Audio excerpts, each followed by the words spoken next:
Satu kisah percintaan yang sedih, kan? Sekarang awak bolehlah gunakan 20,000 awak tu untuk majlis akad nikah awak dengan Fauzi. Saya harap awak tak kisah bekas suami awak tu tergila-gilakan saya. Awak juga suruh saya sedarkan diri, kan?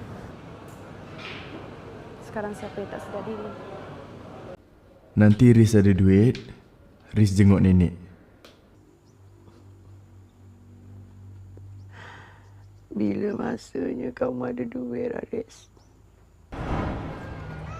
Saya tak suka awak rapat dengan anak saya. Sejak dia kenal awak, dia makin teruk, makin kuat memberontak. Aku nak tengok sejauh mana dia boleh setia dengan Rosli bila aku tak. Tak apa. Kau tunggu dan lihat. Baguslah, you dah sampai. Ni I nak kenalkan you dengan Fauzi. Suami I dan manager baru kat kafe ni. Sorry bro, aku ikut bos. Tapi Puan, tolonglah saya nak...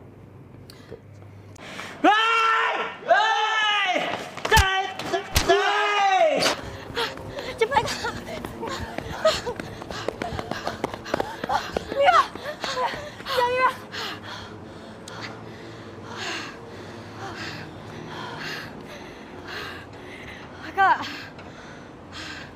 Akak yakin ke dia tak kejar kita lagi?